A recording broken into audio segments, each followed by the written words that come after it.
ona qornidagi qiz bola bo'lgan, homila bo'lib tug'ilmasdan dunyodan o'tib maydalanib ketgan bechora qizni nolasini o'qib qoldim azizlar. Tasavvur bu azizlar. Go'yo bir tasavvur qiling. Shunday yozyapti. Ona qornida birinchi hafta. Men bir tomchi suvman, bir dona nohotdan ham kichkinaman, deyapti. Oradan yana bir hafta o'tdi. Yana undan ovoz kelyapti. Men hali shakllanganim yo'q. Asta-sekin kattalashyapman, lekin rosa intizorlik bilan kutyapman. Tezroq yorug' dunyoni ko'rsam edi, deyapti. Ona qornida yana bir hafta o'tdi. Meni ko'zlarim, quloqlarim va boshqa tana a'zolarim asta-sekin rivojlanyapti. Qarang, jajjigina qo'llarim paydo bo'libdi-ya. Tezroq shu mitti qo'llarim bilan gullar tersamidim, onamni yuzini ushlasamidim. Oradan muddat o'tdi. Onajon, meni his etyapsizmi? Qachon sizni bag'rimga bosaman? Meni yuzlarimdan o'pasizmi? Rosa bag'ringizga bossangiz kerak-a, onajon. Yana hafta o'tdi. Yana ovoz kelyapti. Mana yana bir yildan so'ng men nonni nanna deyman. Endi meni dunyoga kelishimga hech kim to'sqinlik qila olmaydi. Chunki men ancha katta bo'lib qoldim.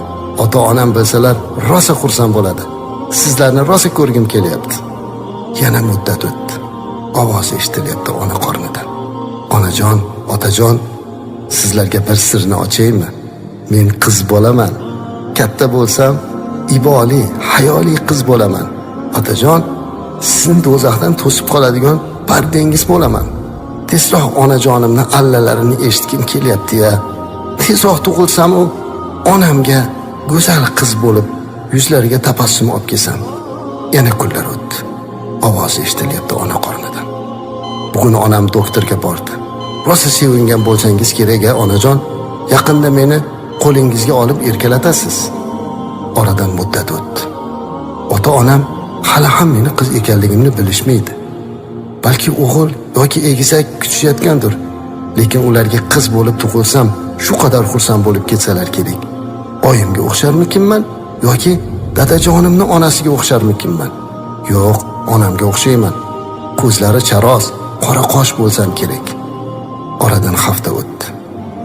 Yana homiladan ovoz eshitilyapti. Endi atrofga bemalol qarayapman.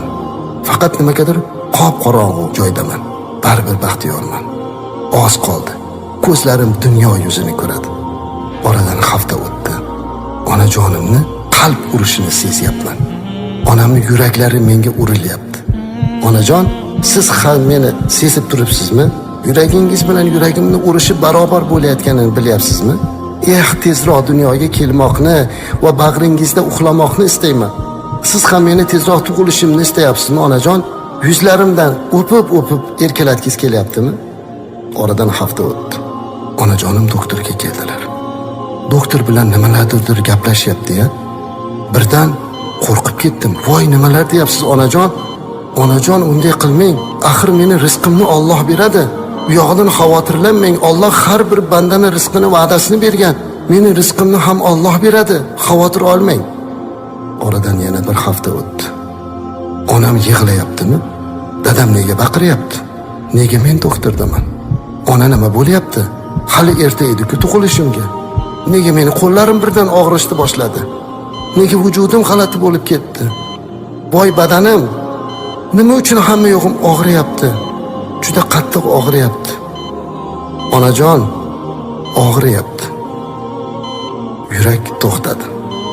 Ha azizlar, hali dunyoga kelmagan, qiz bo'lganligi uchun dunyoga kela olmagan jajji homilaning nidosi edi.